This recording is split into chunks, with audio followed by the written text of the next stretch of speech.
যুক্তরাজ্য সরকার আনুষ্ঠানিকভাবে ফিলিস্তিনি রাষ্ট্রকে স্বীকৃতি দেওয়ার পর ঐতিহাসিক মুহূর্ত উদযাপন করেছে লন্ডনের ফিলিস্তিনি দূতাবাস। শতাব্দী দেরিতে হলেও এটি ছিল এক ঐতিহাসিক মুহূর্ত। বিশেষ অনুষ্ঠানে যোগ দেন ব্রিটিশ সংসদ সদস্যরা। অনুষ্ঠানে ফিলিস্তিনি রাষ্ট্রদূত ডক্টর হুসাম জুমলট এ মুহূর্তকে অভিহিত করেন ইতিহাসের নতুন অধ্যায় হিসাবে। সহকর্মী খালেদ মাসুদ রনি জানান, 22 সেপ্টেম্বর সকাল 11:15 হ্যামারস্মিথ লন্ডনের গ্যালিনা রোড ফিলিস্তিনি দূতাবাস প্রাঙ্গণে আনুষ্ঠানিকভাবে উত্তোলন করা হয় ফিলিস্তিনের জাতীয় পতাকা।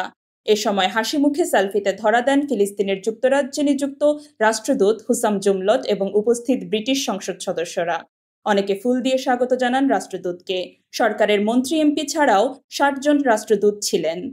অনুষ্ঠানে উপস্থিত ছিলেন বাংলাদেশি বংশোদ্ভূত ব্রিটিশ এমপি ও সাবেক মন্ত্রী রুশনারা আলী, লেবার পার্টির সাবেক জ্যেষ্ঠ সংসদ সদস্য জেরেমি করবিন, হেলথ সেক্রেটারি ওয়েস স্ট্রিটিং, স্কটল্যান্ড ফার্স্ট মিনিস্টার জন সুইন্নির, এমপি আফজাল খান, এমপি লিয়াম বাইন, মন্ত্রী হ্যামিশ ফেলকনার, ইকরা বাংলা টিভির চেয়ারম্যান ইমাম কাশেম, অভিনেতা খালেদ আবদুল্লাহ গাজা থেকে আগত রুবা আতাল্লাহ সহ অনেকে।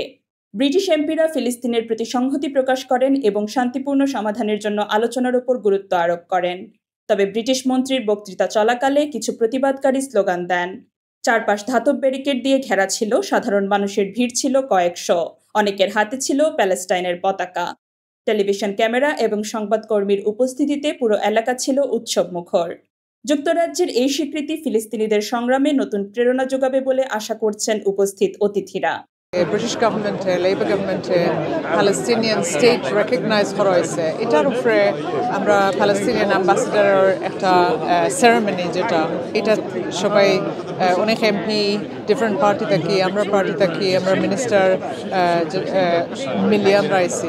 Towards the establishment of the sovereign independent state of Palestine, which requires not negotiating it with a government in Israel that has one plan only: erasure, annihilation, genocide, extermination, and not just in Gaza, but also in the West Bank and in Jerusalem, East Jerusalem. Indeed, it is a great moment, mashallah, for the people of Britain, Europe, and around the world, and especially for people of Palestine and Gaza, that Britain has recognized a state of Palestine as a state, and mashallah, I'm at this, you can call it High Commission of Palestine, mashallah. We have raised this flag today. Alhamdulillah, there was flag raising ceremony. I just want to say this is Hammersmith and Fulham, and we welcome guests. People from Palestine are welcome here as much as anyone else from any nation. This is a historic day, and it is so wonderful that we've had the honour of becoming the centre for Palestinian embassy to reside here in Hammersmith and Fulham and its people. I'm a Syrian, but Palestine is like a country for all Arabic people. And when we heard about the news about